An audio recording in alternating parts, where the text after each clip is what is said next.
ಊರೇ ಗೊತ್ತಿರುವ ವಿಷಯ ನಿಮಗ್ ಗೊತ್ತಿಲ್ವೇನು?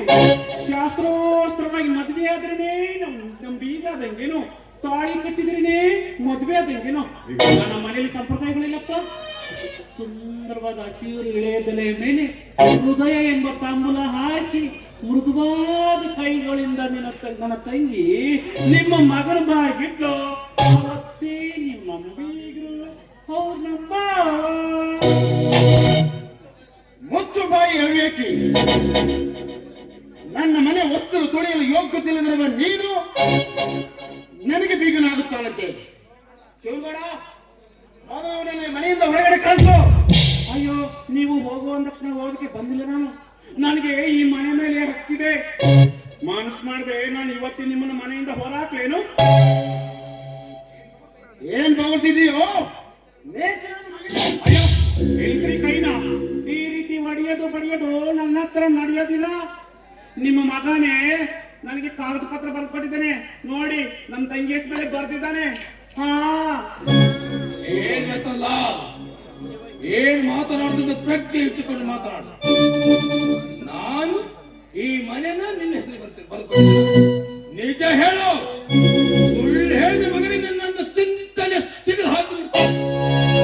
ಅಯ್ಯೋ, ಕುಡಿದು ಮತ್ತಲ್ಲಿ ಬಂದು ಜೊಲ್ಲು ಸುರಿಸಿ ಅಂತ ನನ್ನ ತಂಗಿ ನೀನೇ ರನ್ನ ನೀನೇ ಚೆನ್ನ ಅಂತಂದು ನನ್ನ ಆಸ್ತಿ ಎಲ್ಲ ನಿನಗೆ ಬರ್ಕೊಡ್ತೀನಿ ಅಂತಂದು ಈ ಮನೆನ ಬರ್ಕೊಳ್ಳಿಲ್ಲೇನ್ರಿ? ಸುಳ್ಳು ಬಹುತ್ತೇನೆ ನನ್ನ ಮಗನ ಕೊಂಡಿಟ್ಟು ಕೊಂದು ಬಿಡ್ತೀನಿ. ನೀನು ಬರೆದ ಕಾಗದ ಪತ್ರ ನನ್ನ ಹತ್ರ ಇದೆ.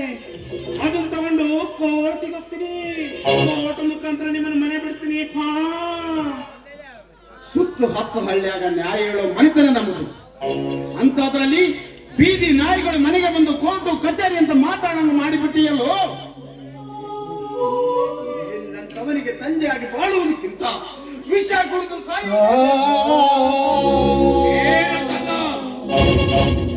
ನಾನು ನಿಮ್ಮ ಮನೆಗೆ ಬರ್ತಾ ಇರೋದು ನಿಜ. ಮಾಲಳಿಗೋಸ್ಕರ ಲಕ್ಷಾಂತರ ರೂಪಾಯಿ ಖರ್ಚು ಮಾಡಿದ್ದು ನಿಜ. ಆದ್ರೆ ಈ ಮನೆಯ ಕಾಗದ ಪತ್ರ ನಿನ್ನ ಕೈಗೆ ಹೇಗೆ ಬಂತು ಅದು ನಿಜ ಹೇಳು. ಉಳಿದ ಅಮಲಲ್ಲಿ ನೀನೇ ಬರೆದು ಕೊಟ್ಟಿದ್ದಂತ ಹೇಳ್ತಾ ಇದ್ದಾನೆ. ಇಲ್ಲ, ಸಾಧ್ಯವಿಲ್ಲ. ನಾನು ಈ ಮನೆಯನ್ನು ಅಡವಿಟ್ಟಿದ್ದೇನು ನಿಜ. ಆದ್ರೆ ಈ ಮನೆಯ ಕಾಗದ ಪತ್ರವನ್ನು ರಾಮ್ಜಿ ಸೇಠ್ ಹತ್ರ ಇಟ್ಟು ಹಣ ಪಡೆದಿದ್ದೇನೆ. ಅಪ್ಪಾಜಿ, ಆದ್ರೆ ಇವರು ಕೈಗೆ ಹೇಗೆ ಬಂತಂತ ಒಂದು ತಿಳಿಯದಾಗಿದೆ. ನಿಜ ಹೇಳೋ, ಕೈಗೆ ಹೇಗೆ ಬಂತು? ನೀವು ನಮ್ಮ ಮನೆಗೆ ಹೇಗೆ ಬಂದೋಗ್ತಿರೋ ಆ ರಾಮ್ಜಿ ಸೇಠು ನಮ್ಮ ಮನೆಗೆ ಬಂದೋಗ ಕಾಯಂ ಗಿರಾಕಿ. ಅವನು ನಮ್ಮ ಹತ್ರ 10 ಲಕ್ಷ ರೂಪಾಯಿ ಸಾಲ ಮಾಡಿದ್ದ. ಆ ಸಾಲಕ್ಕಾಗಿ ನಿಮ್ಮನೆ ಕಾಗದ ಪತ್ರ ನನ್ನ ಕೈ ಕೊಟ್ಟಿದ್ದಾನೆ.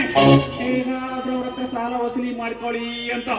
ಮಾಡಿದ ಸಾಲಕ್ಕ ಮನೆ ಬಿಟ್ಟು ಹೋಗ್ತಾರೋ ಏನು, ಸಾಲ ಕೊಟ್ಟಿ ಮನೆ ಬಿಡಿಸ್ಕೊಳ್ತಾರೋ ನೀವೇ ಹೇಳಿ.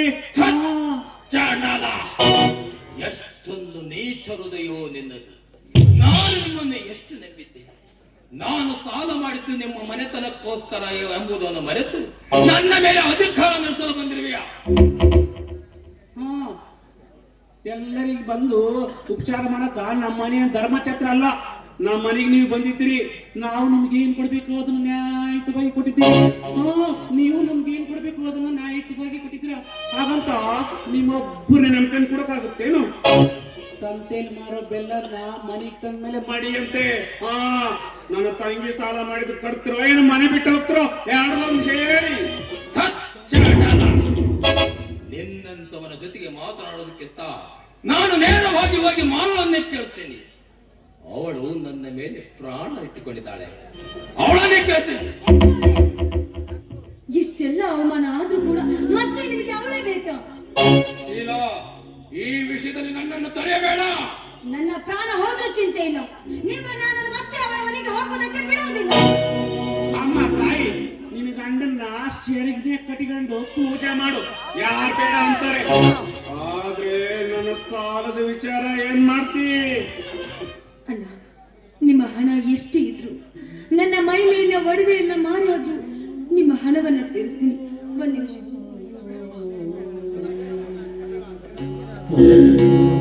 ಶೀಲಾ, ಬೇಡಮ್ಮ ಬೇಡ. ನೀನು ಈ ಮನೆಯ ಮಹಾಲಕ್ಷ್ಮಿ ಆಭರಣಗಳನ್ನ ಮೆಚ್ಚಿಕೊಡಬೇಡ ಮಾನ್ಯ ಕೈ ಮುಗಿದು ಬೇಡಿಕೊಳ್ಳುತ್ತೇನೆ. ಮಾವ, ಬಂಗಾರದ ಆಭರಣ ಇರುವುದು ಆಪತ್ಕಾಲದಲ್ಲಿದ್ದಾಗ ಸಹಾಯವಾಗ್ಲಿ ಅಂತ. ಈ ಘಟನೆ ನಡೆದಿರುವುದರಿಂದ ನಿಮ್ಮ ಮನಸ್ಸಿಗೆ ನೋವಾಗಿದ್ರೆ ದಯವಿಟ್ಟು ಕ್ಷಮಿಸಿ. ಆದ್ರೆ ಮುಂದೊಂದಿನ ಈ ದುಃಖದ ಸಮಯವೆಲ್ಲ ಹೋಗಿ ಒಳ್ಳೆಯ ದಿನಗಳು ಬರುತ್ತವೆ ಅಂತ ನನ್ನ ಮನಸ್ಸು ಹೇಳ್ತಾ ಇದೆ ಮಾವ, ಹೇಳ್ತಾ ಇದೆ. ಅಣ್ಣ, ತೆಗೆದುಕೊಳ್ಳಿ ಒಡವೆಗಳನ್ನ. ನನ್ನ ಆಭರಣಗಳನ್ನ ನಿಮಗೆ ಕೊಟ್ಟಿದ್ದೇನೆ. ನಮ್ಮ ಕಾಗದ ಪತ್ರವನ್ನ ಕೊಟ್ಟುಬಿಡಿ.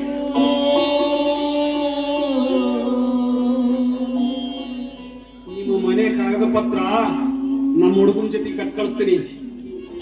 ಆದ್ರೆ ಇದೆಲ್ಲ ಸರಿಯಾಗಿದೆಯಲ್ಲ, ಇದರಲ್ಲೇನಾದ್ರೂ ಕಮ್ಮಿ ಬಂತಂದ್ರೆ ಮತ್ತೆ ನನ್ನ ಹಣಕ್ಕಾಗಿ ಮತ್ತೆ ನಾನು ನಿಮ್ಮ ಮನೆಗೆ ಬರ್ಬೇಕಾಗುತ್ತದೆ. ಎಚ್ಚರ.